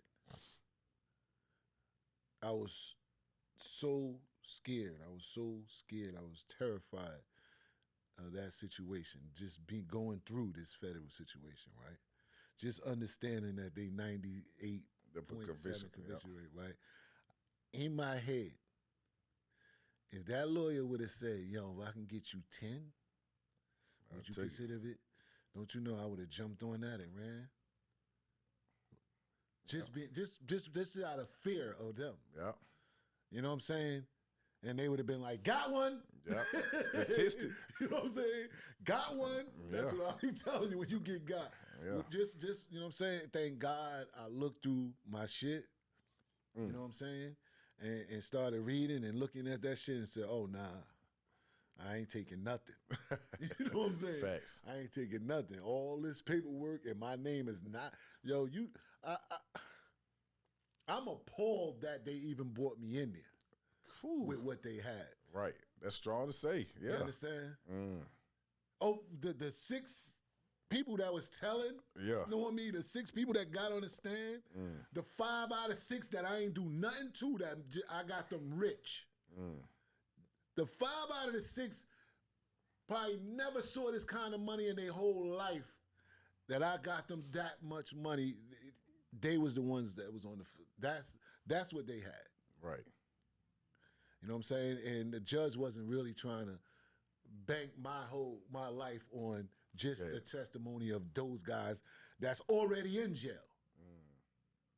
You understand? You got a nigga in there doing 10, 12 years for 15, 20 bricks coming from Florida. He's already in jail doing his time. But he in my trial, you understand? Testifying against me. This is how nasty the government is. I'm saying, well, goddamn. Ask him, did the drugs belong to me that he got caught with in Florida? No. Then why is he here? Why is he here? This is me doing my case.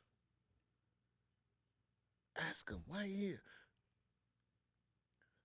Oh, he got a letter to the government. Hey, how y'all doing? I got some serious information for y'all. If y'all can help me, you know, throw in the consideration for me to... is this your handwriting right here? You know what I'm saying? Facts. Like, we killing these motherfuckers on the stand. You know what I'm saying? And truth be told, man, after the trial, man, downstairs I seen 1 or 2 jurors. They was like, yo, bro, we was going to let you go anyway. Word. I was like, what? She was like, man, that shit was, that ain't make sense. That's all they had was people telling on me. They needed something stronger than that. So I'm gonna ask this. and you can answer how you want to answer. So, can it be that it kind of feel like you was thrown into that situation, planned, like a planned attack from somewhere? If you get what I'm saying? Yeah.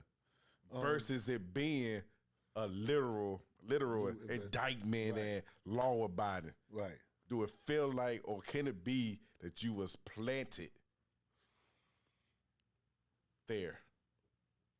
That's exactly what it felt like. What it felt like, and what a fact was. What a fact was, they had me. They had the right guy. Yeah, they had the right guy. They had me. But the right guy on the right paper at the top of the page where your name belong as the big guy. Versus Dehaven, Irby. Well, you have the person at the top is that man. Your co-defendants underneath it may go underneath it. You understand? But you at the top. So they had the right guy. But what they didn't have was the right time. I quit. I did. That's why I wasn't in none of the paperwork. I wasn't in none of the investigation. You understand? Because I had quit and left. All of those guys on the stand that was testifying, I've been stopped messing with them. You know what I'm saying? So they didn't have anything. All those guys was doing time for getting locked up on their own for other shit. You know what I mean? It wasn't me. I was gone. I was in fucking Little Washington somewhere. You know what I'm saying? Right. You know what I'm saying?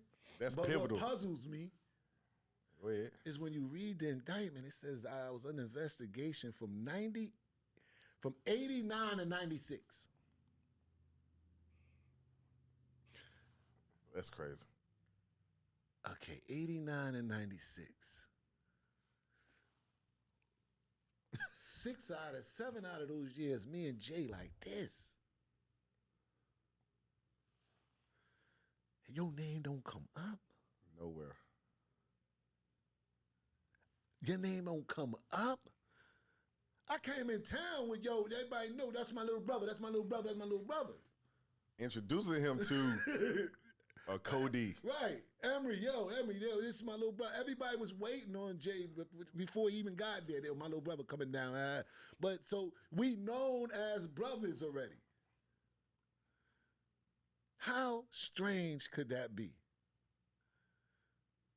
And y'all talking about allegations and this and that. No, I'm telling you common sense and fact. How does that work? How does the government don't work that way? It don't work the way. And even in a week ago, on volume 2, he said we wasn't quite partners. I hit him off my keys. Mm-hmm. He could rap these lyrics. Yes. And like you said, y'all was like this, and his name don't come up at all. Nowhere. And then to make a long story short, after I get out of all of that, come home, Desiree and Jayz partners, Rock Nation. What? I'm not talking about allegations. I'm just saying, I'm not saying anything. I'm telling you what's a fact. These are facts. I'll let you say it. And because I can't produce no paperwork. I'm gonna tell you that right now. I can't. Can I tell you, that man is a rat, a snitch, and nothing? Nope, I ain't sick. I'm gonna let you see how this all planned out. You tell me. And still on a week ago, he said that he ended it. He ended that song in 1998. A week ago with Too Short, he ended that song by saying, "The label of a snitch is a lifetime scar. You always be in jail, nigga, just minus the bars." But you said you get out of what you weren't supposed to be in the first place from what they gave your paperwork with. Mm-hmm. So you get out of that and come home and he's with Desiree. Known informant. A known informant. But the label of a snitch is a lifetime scar. Right. As his lyrics say. Mm-hmm. But now this is running Rock Nation right now. Right. President. So Trump get in. Oh yeah, the first time. And give her a pardon. A pardon the first time. That was 2020, I want to say, something like that. If it's that long ago. Yeah, that he gave her the pardon. Right. Yeah. So if she's just getting a pardon then, does that tell you that she's been working the whole time prior? You get what I'm saying? I get it. It's like, yo, okay, yo, we gonna get rid of you now. We gonna fire you now. So I've been working the whole time?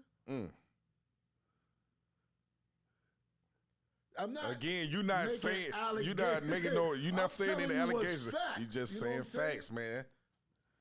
That's tough, man. It make it warm in here. And then label me as the snitch. A snitch. This is why I'm trying to tell you these stories that they have to keep telling lies to keep that narrative. And the sad part about it is people that's watching that can see it and don't say nothing. And don't say nothing. You standing right next to him, you can see everything that's going on. You don't say nothing unless you're a part of it. Am I right? Yes. Are you a part of it?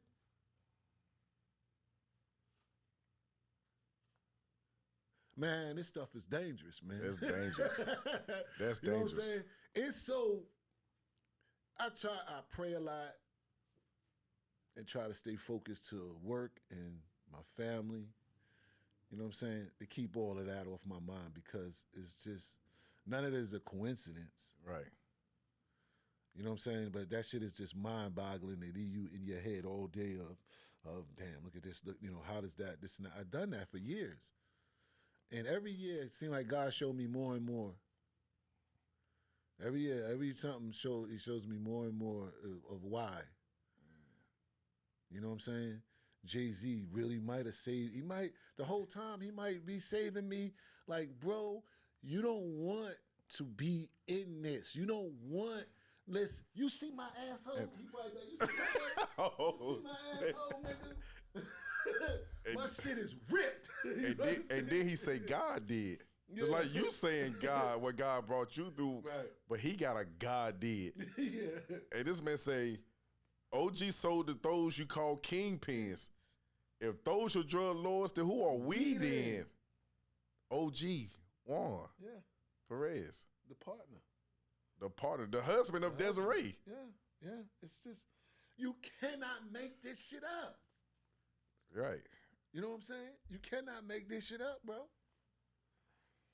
But like I said, he could have been just like, please, I'm trying to save you, my nigga. That's it.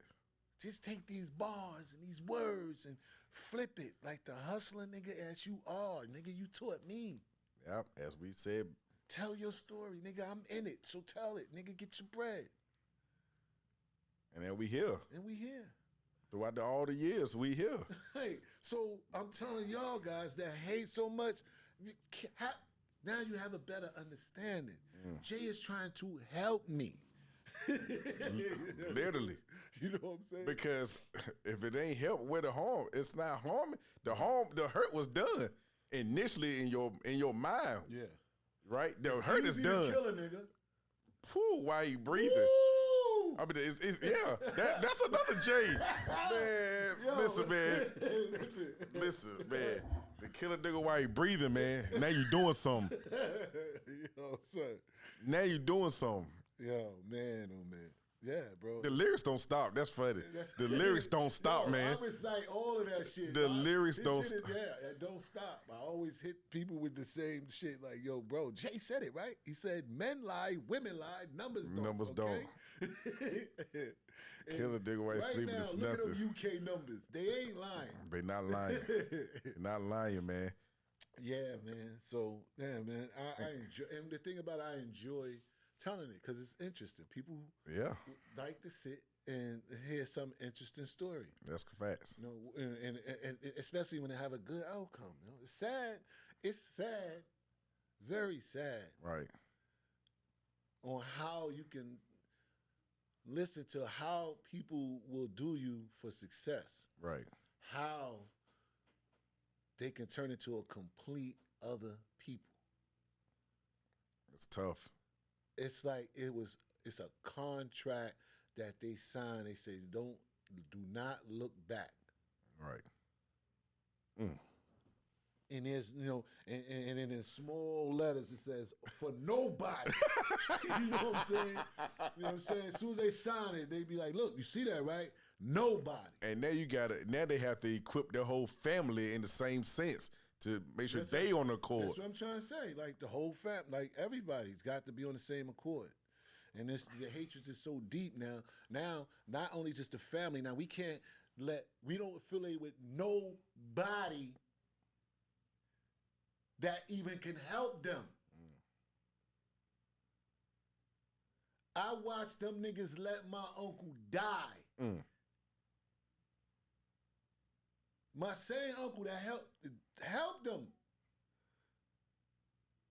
That helped them. Helped him, helped Emery. Good guy, man. I watched them.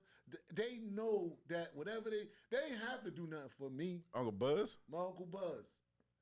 Rest in peace. They didn't have nothing to do to me.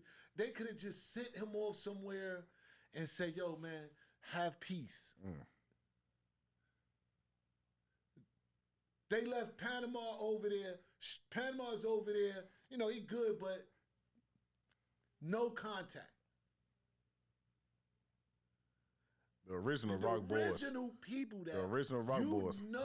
You wouldn't even be, it'd be fucked. The story would be different without them. But because they still affiliate with me, you shun them too. It's deep, bro. It's deep.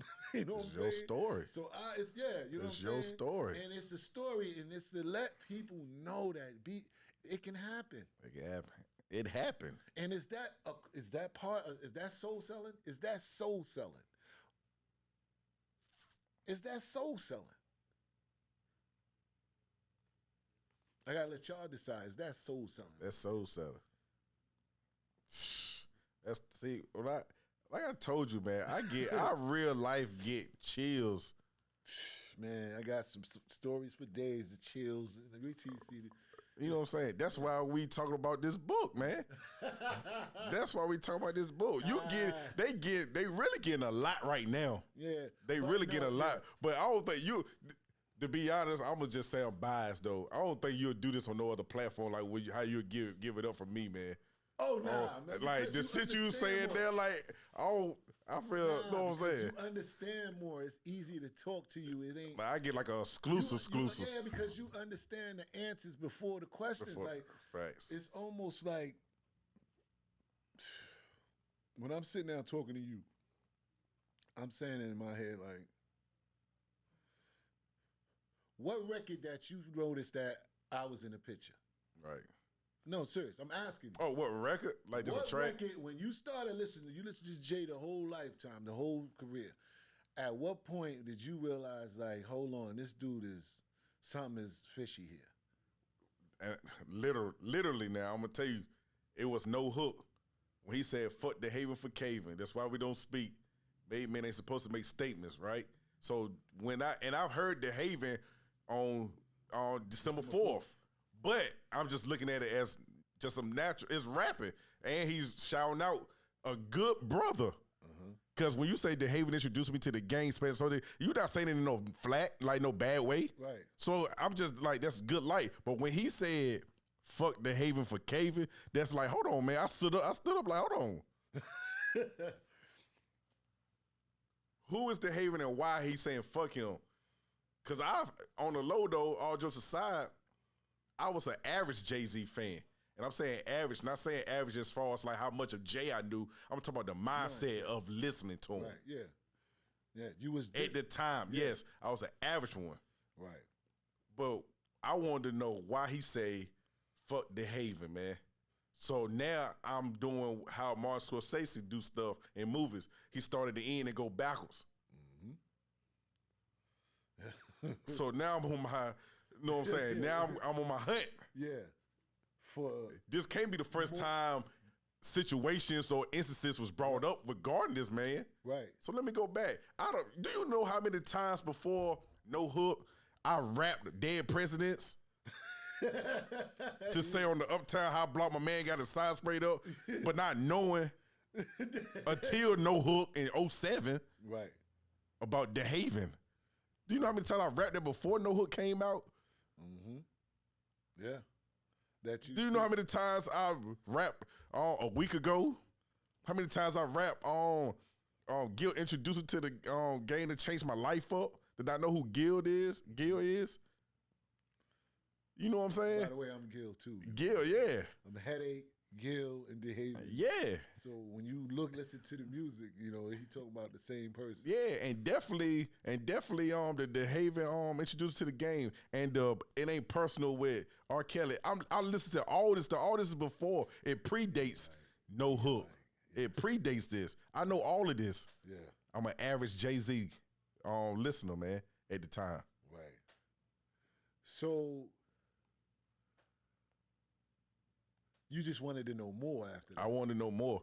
It was like, because it's like what something happened. Yeah, so the thing about it is like, it's kind of like how people do in today's time with TikTok, how they go down this rabbit hole once they see somebody do a video. Now you clicking on every video to go to the next part, to the next part.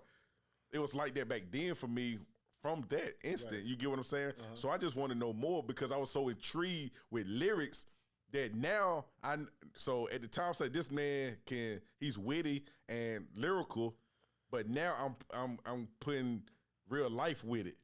So now it just went more, it just amplified it more for me. Right. Like, no, this nigga different. Now he's telling a story. Yeah, you go. Yeah. Now he's telling a story, but not literally saying now he's telling a story. For me, now I'm understanding he's been telling a story. The whole time. Yeah. It ain't just lyrics, bro. It ain't just lyrics. 96, you drop an album every single year, and it does this, it does that, it does this. Like, it's rapping, but he's been telling the story this whole time. Especially Reasonable Doubt. That's my shit. That's my life. That's why it's so different. Reasonable Doubt is its own lane and on its own, you know what I'm saying, set aside for a reason. And I found that out later on in life or in the career and had to dabble back. You know what I'm saying? Yeah. And everything resulted back to 88. Part I'm still spending money from 88. You know what I'm saying? 88 this, 88 that. Then not knowing then for his 18th birthday, you got him to change the anchor and the cable. That's around the 88. The 87, 88. You get what I'm saying? Then I'm seeing him on MTV. I think it was a guy. He was like interviewing like in another country. I want to say. Oh yeah. And he had the record. Yeah, right. There you go. And he had an album, a real record. Yeah. Had the vinyl of Jazzo and him. Yeah. And it was like telling who Jazzo was. Then the man talked about the anchor and the rope. He was like, and the chain, the cable, and the anchor I got from a friend, Dehaven. So I said, there go his name again. But I could look at the Rockefeller state property. I could look at what's going on in the camp. I don't see a Dehaven. You keep saying the names, but I don't see where's Dehaven at today, at the present time. Right. Now I gotta still dig, like, where's Dehaven? Right. What we talking about? What we talking about? But why is it for Dehaven for caving? Now I see Dehaven. But it ain't on J Watch. It's on Dehaven Watch that I see Dehaven. A YouTube video. Yeah. And you started making man, come on, man. And then you come on, man. Then you like he ain't lying. He's not lying. So I've been on Dehaven's story since that. I ain't gonna front. And then that first phone call that got to you, you was like, what? Come now. What? Yeah, and shout out Ray. Yeah, shout out my boy Ray. Because Ray said it here. He looked around. He saw the Jayz, I'm not a businessman, I'm a businessman. The poster, I mean the wall art I got and all of that.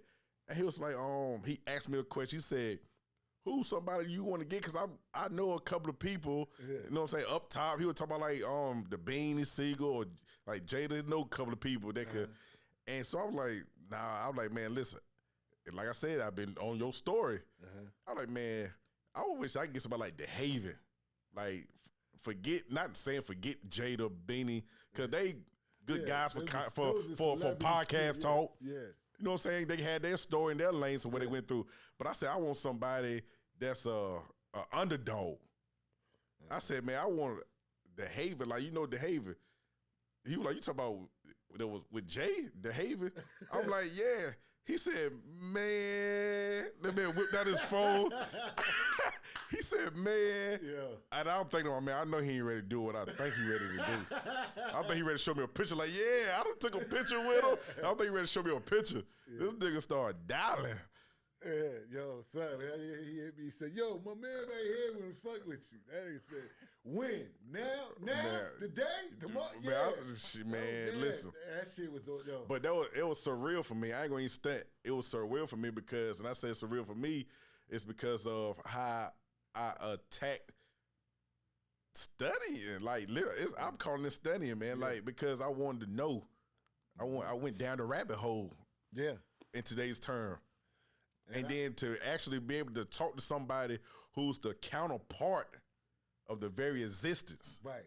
You going to the source. The source. Yeah. Not nobody who could talk, who could look at it and could say what it's the source. It's the source. So I said we had to do that. I came down here and said, here we go with another one of those Jayz. Man, this interview, let me just get this paper and keep it moving. Yeah. Because you had said something that really triggered me. He was like, yo, this nigga Jay-Z raised me. And I was like, yeah, this one is a real one. Yeah. Facts. This one really need a case. He's a case study over here. You know what I'm saying? And I said that. Go ahead. And you backed all of that shit up. If you remember, like I say it all the time. The first interview we did when after the fact, after you took my money, after the fact, I put you to the side. I was like, I know you get and come across a lot of people that talk about the lyrics, like, yeah, Jay this, Jay that, or whatever. I said, look at me, man. I want to tell you this. I'm really one of them ones. Yeah. I said, I'm really one of those ones. And I just start saying different things. And I think I said something during the episode when you naturally looked at me like, you already knew. Yeah, like you had a natural look, like you weren't pre-done scripted or nothing. You look like, hold on. You come at to me the way you came. You didn't come. You came at me like, nah, I done my research. I know who you are. Right.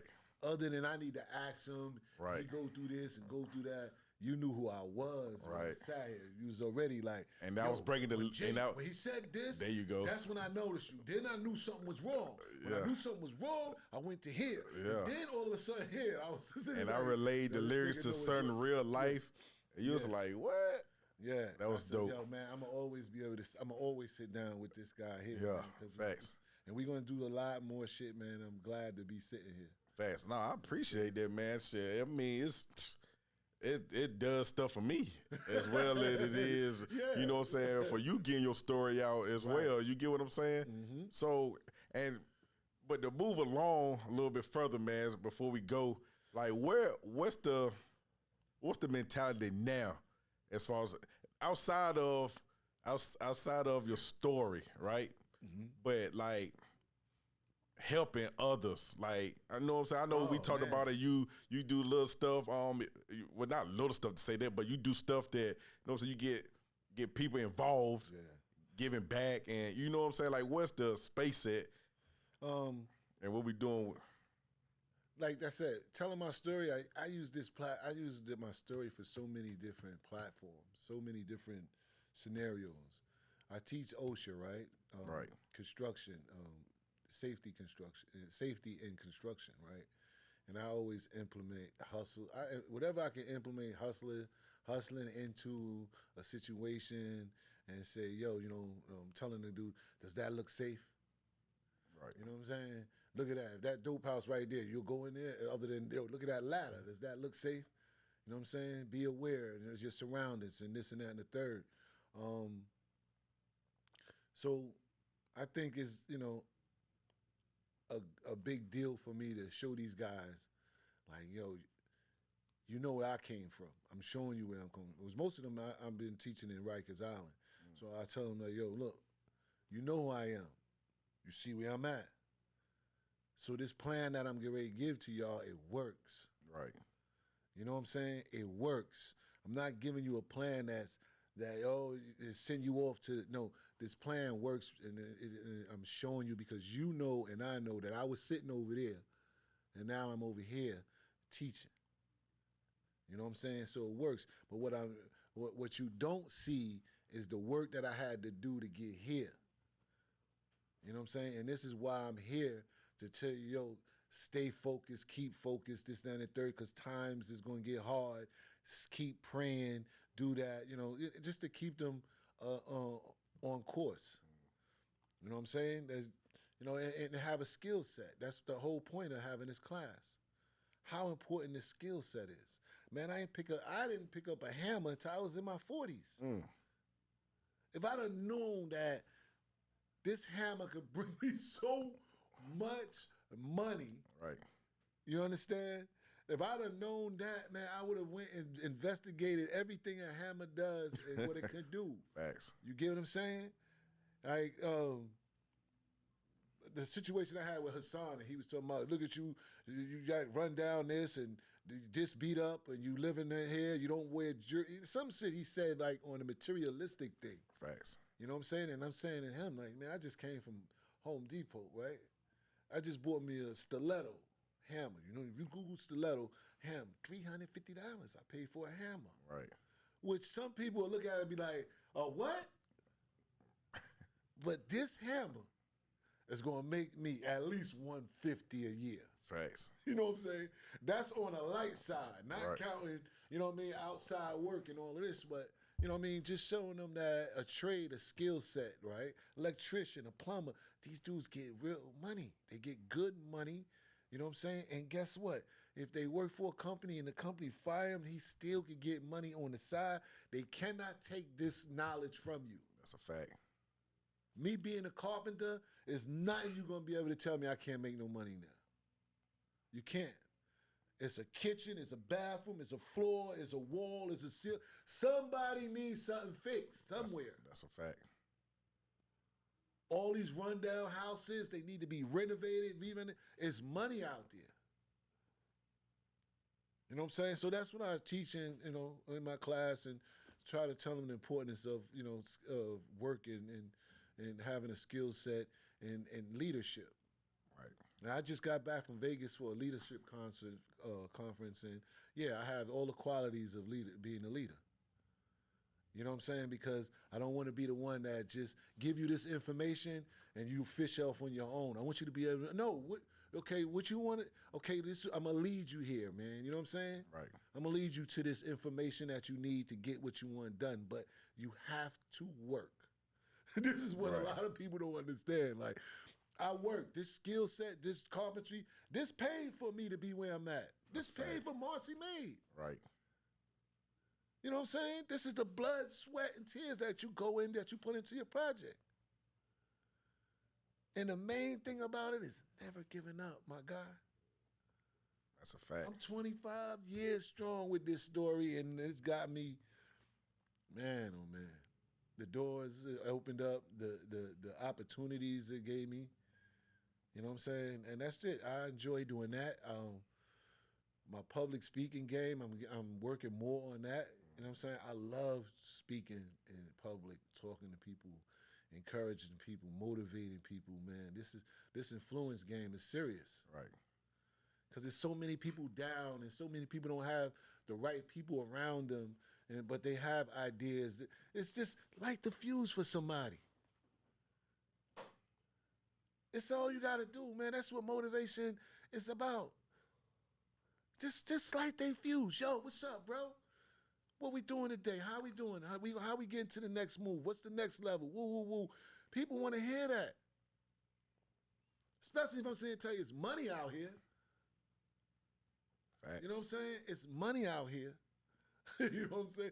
Don't let them tell me, so fuck them streets. No, it's money out here. You know what I'm saying? Not on that street side, but it's money out here. That's a fact. You know what I'm saying? So, I try to give back and do, put in my time, man, other than watching them niggas. You know what I'm saying? If I could talk to some young dudes, if I could talk to some even older guys, man, because it seems like they throwing in the towel. Right. Like, nah, it ain't too late.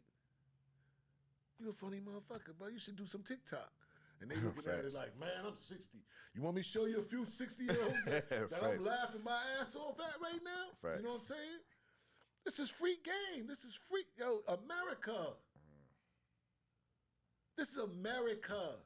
I got to convince you that you see, that's immigrants they looking for that came over here because they see America. This is an opportunity. Aside from all the bullshit and politics and all that shit that go on, it's some money here. It's money to be made here. While they in Washington doing all that, they building houses every month, these dudes. You get what I'm saying? Facts. That's how I built my life. That's how I want my life. My life, what I'm doing, whatever they got going on in the voting and the politics, I try to make sure that shit can't affect my household. You know what I'm saying? If you doing something, do something that shit don't affect you. They can't knock my hustle. You know what I'm saying? So yeah, I'm doing what I love doing, man. And the next level, I want to be the top. I want to be the dopest director. You know what I'm saying? I want to be the dopest director that came. I'm like the new Hughes brothers, the new Spike Lee, the new John Singleton. Like I got some shit. My story is so, and a lot more stories I know. Facts. You know what I'm saying? So it's love out here, man. I enjoy it, man, and that's what I'm doing now. I finally finished this book, man. I'm gonna drop this out in June. You know what I'm saying? This took so long. Everybody June. Like, birthday, man, but in June. Yeah, my birthday in June. At the same time, a book release and a party, man. My first party ever. I want this shit to be epic, yo. June. You know what I'm saying? So be on the lookout for that, man. I'll post up the information for pre-sales. You know what I'm saying? If you want to definitely tap in with a brother so you can get exclusive. Matter of fact, tap in with me. I'm trying to get it to where you might get it a month before June so you can have the content first. Ooh. And I'm telling you, there's some stories in there that you'd be like, huh? What? Man, listen, you heard that, man. The man said you tap in. He might have it so where you get it a month early. Yeah. Pre-sale. Yeah. You know, once this book get out there, you know your DMs is going, you might shut down your IG, like your IG might just go bananas for straight. You know what I'm saying? We're going to the cameras. When this book deal drop, you know, like my hustle now is not straight book promo for now until June. Like I'm trying to, you know what I'm saying, do some shit that they do on records. That's facts. Yeah, I can get a bestseller. Right. I can sell 1 million books in a week, and yeah, I can do some crazy numbers. Facts. You know what I'm saying? And fund my own shit, fund my own movie, my own fun. Like it's nothing long. It's nothing greater than being independent. And I learned this from Jay and Puff and all them niggas. Like all the people that had to deal with the most shit to get where they had to go, they all independent and look where they at. So I don't mind this struggle right here. Facts. You know what I'm saying? It was well worth it to see who's with me and who's not. That's a fact. That's the most important part right there. Oh yeah, man. Man, listen. When I say that, sitting here and the time to go by, man, don't even know that it's going by, man, because the interaction and the conversing that's going on, and the information that's being told, right, the story that's being told, that's dope, man. Like I said, you gave the viewers, man, a whole earful. Yeah.